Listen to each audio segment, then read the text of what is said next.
So, Counterpoint conversation number 3.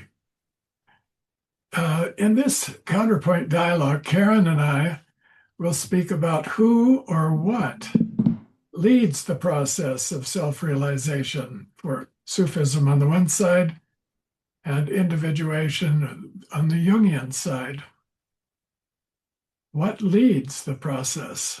In both traditions, it is clearly recognized that the lone, isolated ego person cannot do this job on their own. They must give themselves over to what in AA is called a higher power in order to find and stay on the path. The individual needs guidance. So Karin will begin and speak about sources of guidance in Sufi practice.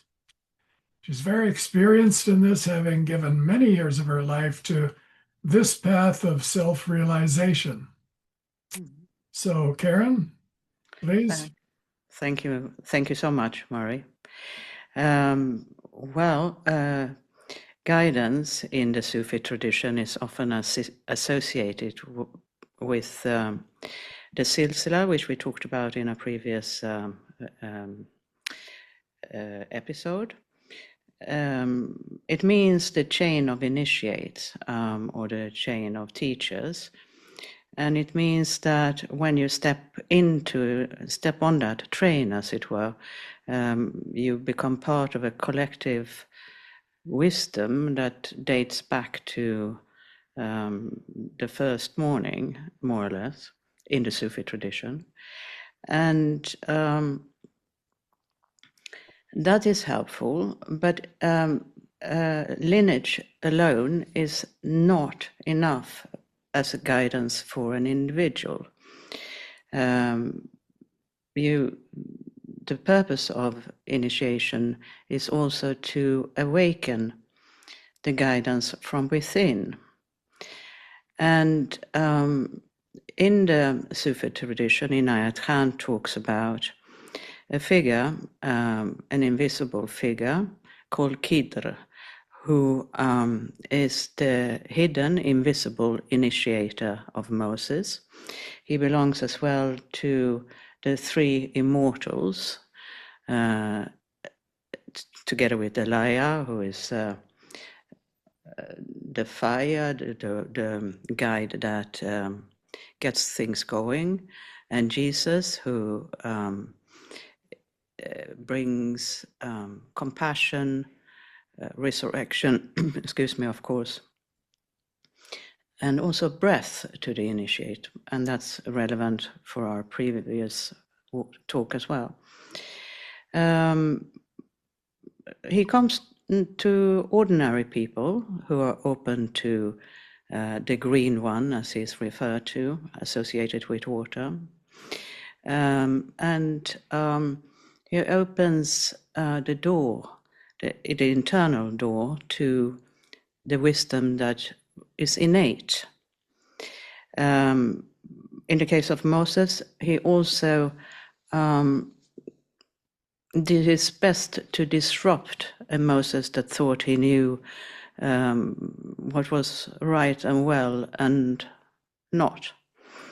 So that there are funny anecdotes around how Moses was confronted with that meaning and purpose might occur in ways that you do not see at the time that it happens. And it brings around a reorientation of the heart, this inward orientation of guidance and search for it. So what is the role of the physical teacher then, you can say?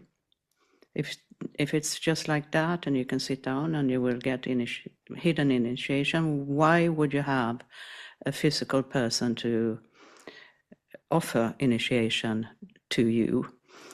I think for two reasons. The first one is that, as we have talked about in the first and second episode, one needs to, one can accelerate the process towards self-realization by means of practices. And the role of the teacher is to assign or recommend or instruct practices to the disciple at the right time. Among these practices are not only the purification breath that we talked about last time, but also the repetition of a sacred word, an attribute of God, that you repeat vocally for yourself, or silently, I'll come to that, but that you repeat vocally for yourself in order to emulate that quality of the divine nature. It can be something such as all living or successful, or here I sit with a problem, I don't understand how I would get through that. Then you can repeat a word that means open the door, because that's also a quality of the divine. When you repeat it silently in your mind, which in my experience is more powerful, you allow that word to swing on the breath. You become more conscious, it penetrates deeper. So the second part of the guide's role is then to follow up on how the practice is going. The contemplative part of the work. So how did you relate to this practice? What did it evoke in you? How do you understand that for yourself? What does it yield? And so on. And that when you hear, when I'm talking for myself, when you hear these responses to the practice, I also understand how deeply the practice has penetrated, and I might, come to think of another practice that can help again. So this is the role of the physical teacher, but it's not the only role. Inayat Khan, who was the first teacher in his own lineage, obviously, he introduced as well a classic like Hydra disruption. So he there is an example that I find touching and entertaining at the same time. He could, there is a Marie, as a disciple is called, a woman who studied and followed him in the early years in London, and who was a singer, like he was, of course. And he had invited her for a duet at the Queen's Hall in London. And right in the middle, he started to sing her piece. And she describes how she didn't know what to do with herself in front of that audience, and how he just started to laugh. Well, which means that she could contain the test, but he tested her mettle. How much trust do you have? And if you give in to that trust, you will get help. But it has to happen, in life. It's not an abstract thing. You really have to have the confrontation. Mm-hmm. Mm-hmm. So that's another role of the teacher, but you don't do that with beginners, let's say. For sure. Yeah. I will be curious to hear what you do in this direction later on. Then the other aspect, coming back to the inner and outer guidance, is that it's not meant to be, to be accumulation of new knowledge or something. On the contrary, it's a matter of purifying, letting go, surrender, because in that way you get to know what you know already somehow, in your own way. It's and what you get to know is more or less the nature of the heart. Many people don't know exactly what the nature of their own heart is. But if you inspect that and explore that, think about it, contemplate it, it will reveal itself as an amazing throne of God, the soul, your soul. That takes a while, by the way. But it's worth the effort, and one has to feel that it is worth the effort for it to work. So, having said all this, one can ask,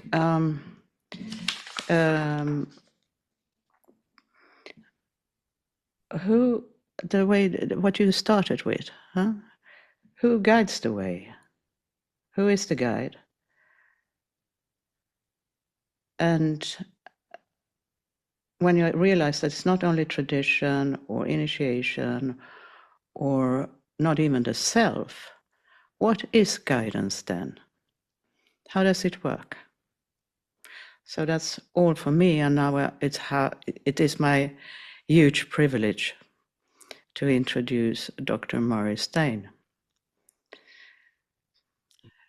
one of the founding fathers of C.G. Jung Institute in Chicago, now a training analyst in Zurich, author of numerous books and articles that have been and are formative for Jungian analytical psychology.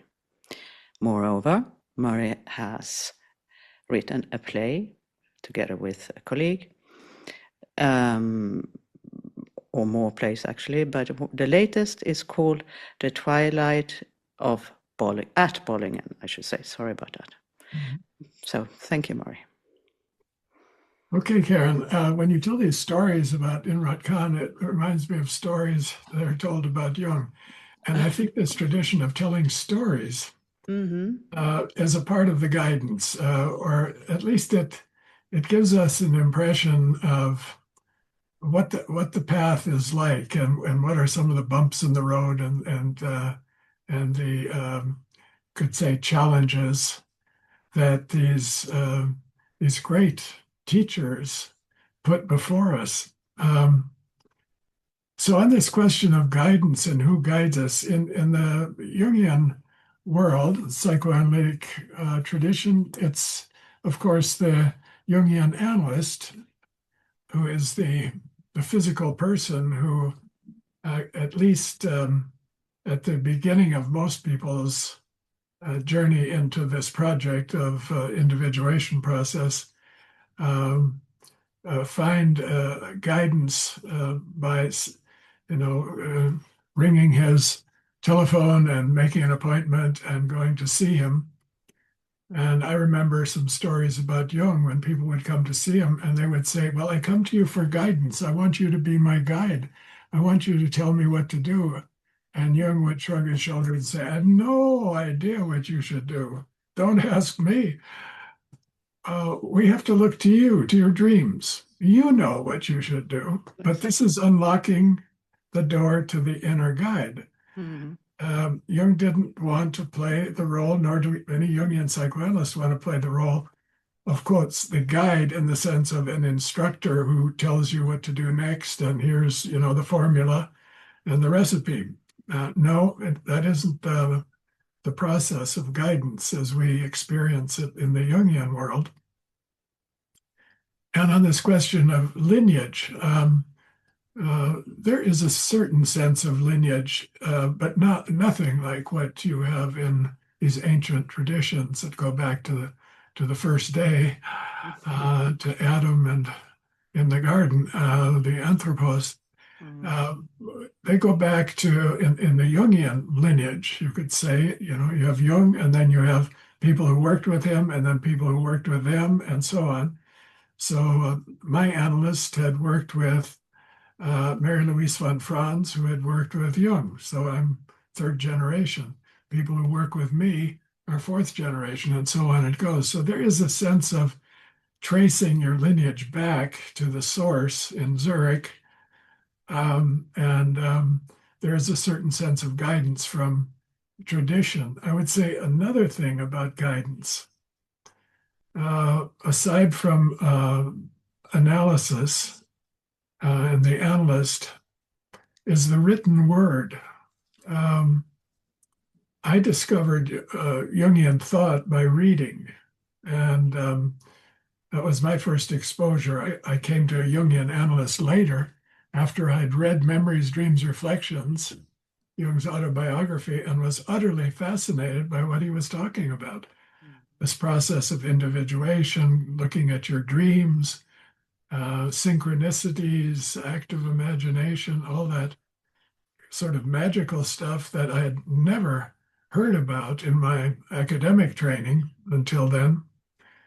It was all in the books. This is also in the book, but the book inspires a kind of reflection and self-analysis and self-assessment. I've come across people who have used books as their primary guide, and they've not done a bad job of working with their dreams, using active imagination. They've often lived in places that were quite remote. They couldn't get to an analyst on a regular basis. Nowadays, it's easier because of online analysis, online work, but that's very recent. So they did a lot of work on their own using books as their guide.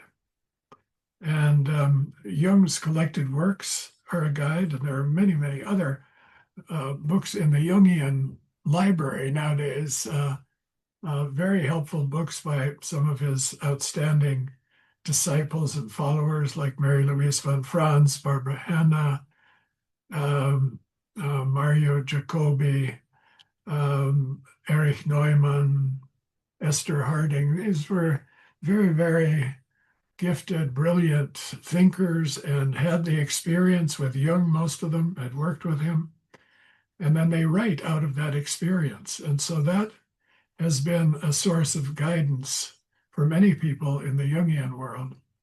People often write to me, oh, I read your book in midlife, or your book, Jung's Map of the Soul. And that really was tremendously helpful in putting together, sorting through my own experiences and putting some sense on them. Sometimes putting together your narrative is like creating a mosaic. You've got a little piece of this and a little piece of that. How do they fit together? Do you see a pattern in your life? Do you see some inner guidance that has been working in you without you knowing it? So Jung discovered the guidance within. He started with an analyst, Freud, and they had some sessions together, and they had a lengthy correspondence, and Jung had a tremendous transference, you could say, to Freud as his teacher. He worshipped Freud for a period of time and read everything that Freud wrote and listened to every word. And so he became a member of the new psychoanalytic school, the new tradition of working with the soul, care of the soul. But then he broke away. And so he lost his teacher. He lost his guide. And for a period of time, he was very disoriented. Now, this is sometimes a very important thing. If you lose your guide, it throws you into a situation where you have to find it. Maybe you go running around looking for a new guide out there somewhere, a new teacher, some new books, or a new tradition, or you find it by introspection, going inward. And that's what Jung did. He followed what he called the spirit of the depths. And he found a replacement, you could say, for Freud. He found a teacher who stood in the position that Freud had stood in his thinking and feeling. That figure's name first was Elijah, and the name changed. The figure changed a bit, became Philemon, and this was an inner teacher, a kidder figure. Kidder, Jung was very familiar with and fond of that surah in the Quran about Kidder and Moses, and he wrote a wonderful essay about it concerning rebirth. Concerning rebirth, yes. He found a kidder within, and that his name was Philemon. And Philemon became the teacher. And Philemon would come, and then he would leave for a while, and then he would come back. And so this became an inner guidance system, like a gyroscope. It kept him in balance. He also found a guidance in doodling. He says that during World War I, he was a commandant at a camp in Switzerland, a military camp. He was a medical doctor in the Swiss army. And while he was in service, every morning he would start the morning by doodling. He would make a circle.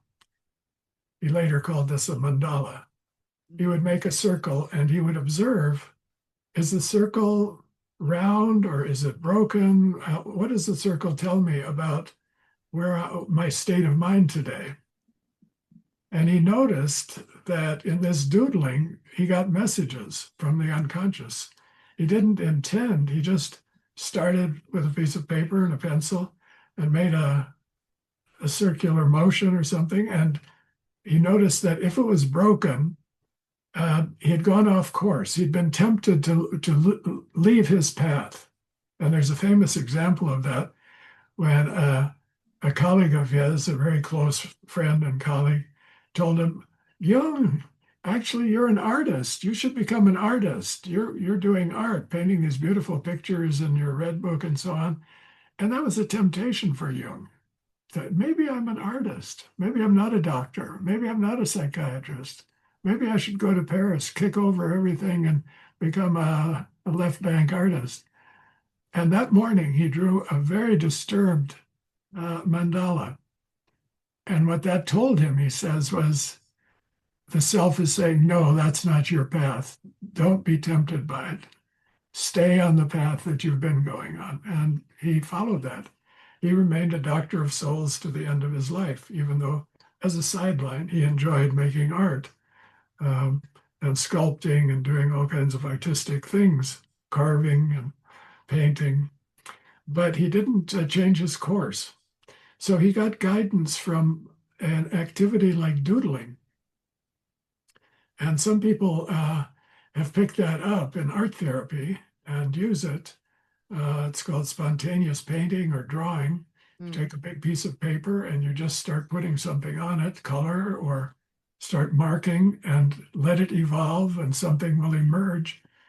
And people at ISAP here in Zurich do that on weekend retreats. And sometimes they come up with amazing symbols spontaneously emerge in this practice that they put on their wall and they keep with them for the rest of their lives.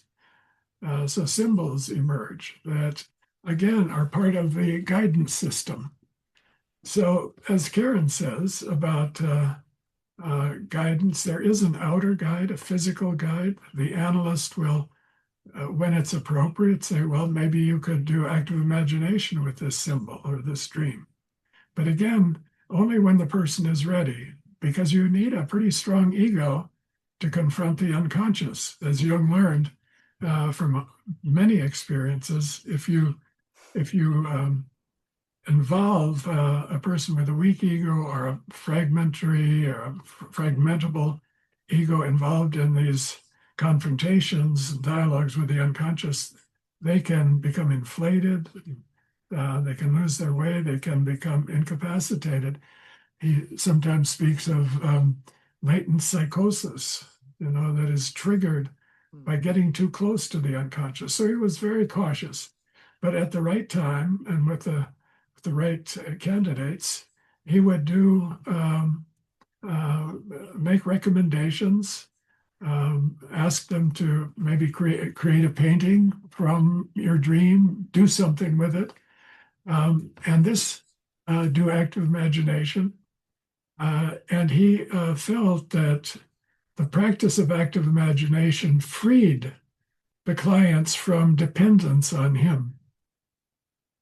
It freed them from their transference dependence. Oh, I can't get along without you. I have to have my 2 sessions. Why are you going on holiday? They go into a deep depression, don't get out of bed for 2 months. You can become too dependent on that teacher, on that analyst. So active imagination keeps you on track and on your journey and on your path. It's an inner guidance system. Once you learn the practice, usually under the tutelage or under the umbrella of an analytic relationship, so the analyst can reassure you that things are going well when you don't think they are, or you become frightened. Well, that's part of it. Or you aren't sure that you're really doing it right. There are ways of instructing people in this practice. Also about recording your dreams, bringing in your dreams. So the analyst is an important guide, but he isn't the essential guide. As Karin said also in Sufism, the essential guide is the heart. It's the self, as we say in Jungian psychology. It's the inner guidance system that we all have by virtue of being human beings. It's our heritage. But the door is often locked and people don't know about it. And so opening that door to the inner guidance system is really the main task of the Jungian analyst, to guide a person to their own guidance system, I would say, guidance to the guidance system that is the most essential. Yeah. I couldn't agree more. So there we have a lot of compatibility between the Sufi system and the Jungian system, I think, on this question of guidance. Some emphasis on the teacher and now on this question of transmission, which you also write about in your book, Karin, and you speak about. That's a familiar word and concept in the East. It's not in the West. And Jung, I don't think, uses that word. He uses the word influence, but he doesn't use the word transmission. I wonder if you can say something about that. Transmission as a part of the guidance system in Sufism. Yes, it is linked to the silsila that I mentioned. But when I think about it now, it is also archetypal in a sense. All these teachers or leaders of small or larger Sufi organizations before Inayat Khan are still there. And I'm sure that he was connected in lively conversation with some of them, Kidder for sure. And I find it fascinating that Jung had Elia at first. Yes. So there is also great teachers, yes. Yes. Well, so the archetypal material that is not personal, that's why it can become personal for a person, is a resource that you can tap into, and in which transmission from that field can be perceived as my understanding, my comprehension, my realization, my opening of the heart. But is it? It is, of course, a question. as I said. But subjectively, it feels like it's now I have understood this or seen that. Is there a formal kind of transmission ceremony in Sufism? No, not that I know of. But an example could be that in the early London years, Inayat Khan would invite a couple of people to come to him, to listen to him playing. This was in order to learn about his work, his Sufism. And he would teach through music, he would play his music, and people would sit, and in that they would get some form of transmission. They would get some sort of clarity, something that was contemplated would be contemplated even more. And there are many, many examples, and I've seen that in previous work that I've done, and interviews and texts and archive material that speaks of how people have received sudden insights by being in his presence. He did not invite anyone to question or anything. Of course, one would sit there, and I guess sit there, and something would come to mind. But that was forbidden. So you sit here, you listen, and you leave without a word. And I would come home and oh wow, I have to write this down. I see. Now that's different from an analytic interaction, isn't it? Where the analyst participates and there is a kind of dialogue, at least in the Jungian psychoanalytic practice. I'm just coming back on what you said in a previous session, that about the relatedness, that third thing, the relatedness, the transference in the session where the analyst unconscious connects with the analysand's unconscious. Yes, and there is some sort of something going on that you can't really put your finger on. Yes. Yep. Well, you are a master in tapping into that field. I can swear. So for me, that has oftentimes been,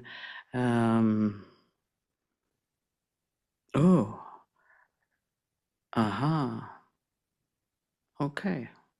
Well, that means, then the contemplative, reflective mode starts. Yes, that's and then I will take that home, meditate on it, maybe do an active imagination on it, but then it's still transmitting. Yes. Although I have had a flight from Zurich to Amsterdam, let's say. So days after, it's still going on. Yeah. For me, in my subjective experience, that's no different from Sufi transmission, which I've also experienced for. Oh, I see. Well, that's 2.5 decades. Yeah. Well, that kind of transmission, yes, is in our field, Jungian psychology, we speak about fields. They're like vibration fields.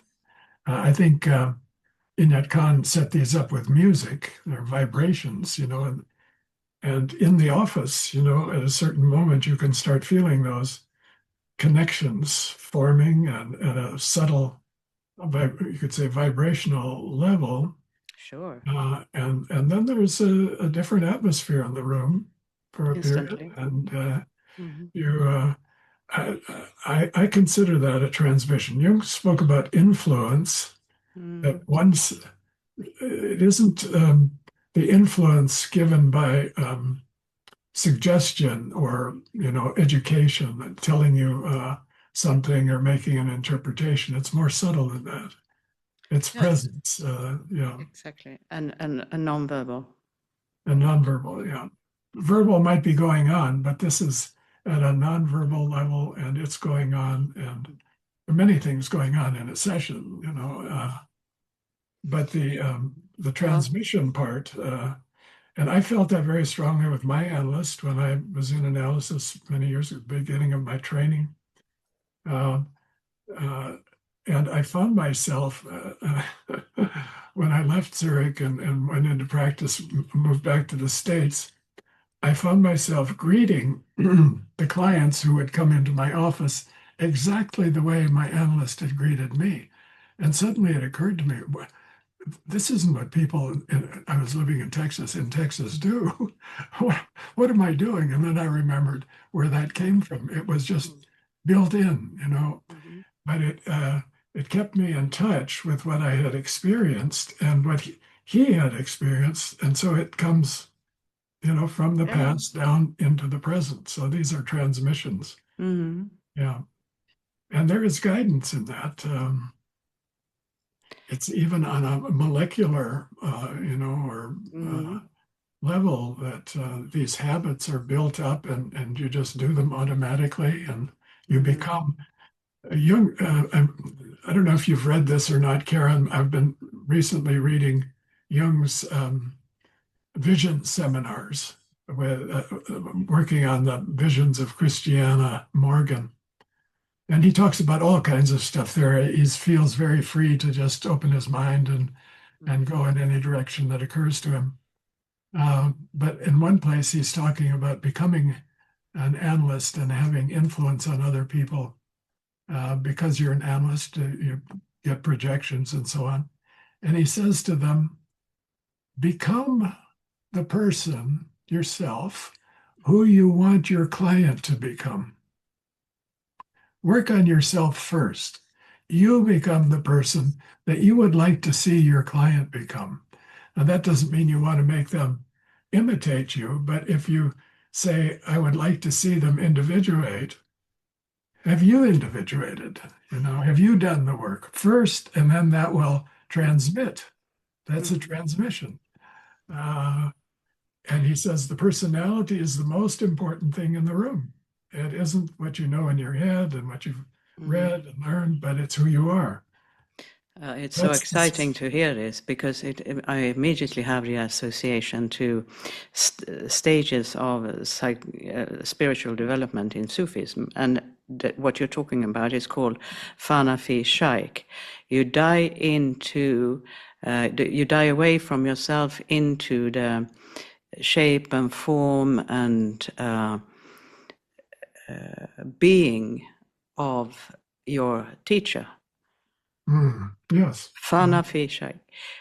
So that's why you greet in Texas or Chicago or wherever. Yes. In your own way. Yes, in your own way, But it is definitely there. So, yes, I think that on this question of guidance and formation, there are many similarities, even though these traditions come from such different areas of the world and pasts.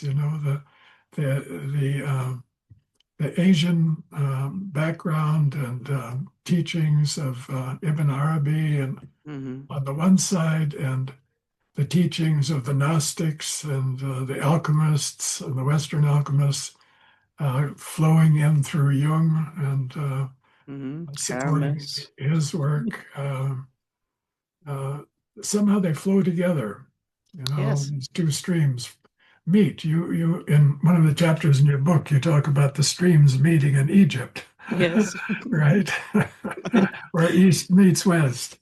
Yes. Yes. And in real life, they were there more or less at the same time.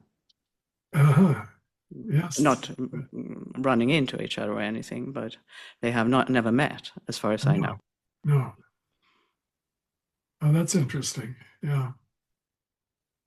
But you bring them together in your book. Yes, in my fantasy. Yes. Yes.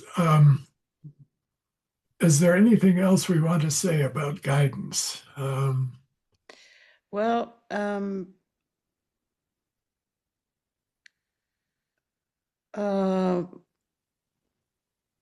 you talked about loss.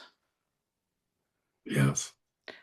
And in Inayat Khan's world and teachings, a broken heart is an opening of the heart.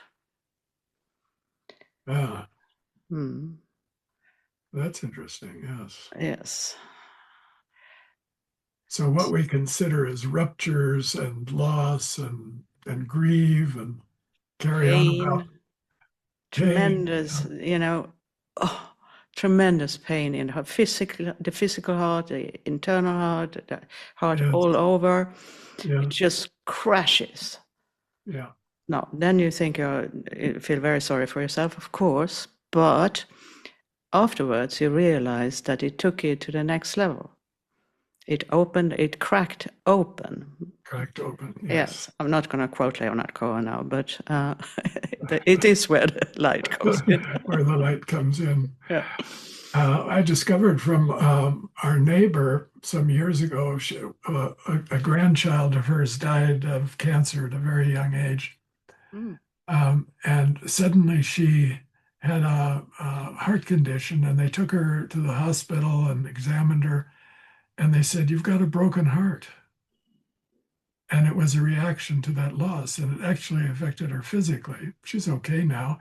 Right. And she did open her heart after that to um, um, religious matters that she had put aside for many years. She grew up as a Catholic, and then she went back and she met a priest and she took some lessons and has gotten back into a practice, a spiritual practice that works for her. See? But that was the moment that a heart broke, and then she was ready to open up to another dimension. Exactly. Yeah. So don't underestimate loss, in other words. That's right. Well, that was key in Jung's development. The loss of Freud was a key moment in his development, midlife. Yeah. Well, we have discussed guidance and support for the journey in this counterpoint duet that we've just had, Karin. In the next dialogue, we're going to look at embodiment, ethics, and life in the world. These are very practical matters that make a difference for the individual and for the collective. So I want to invite the audience to join us for another exploration in the interplay between the Sufi way of self-realization and the Jungian way to individuation. Join us for the fourth. Thank you.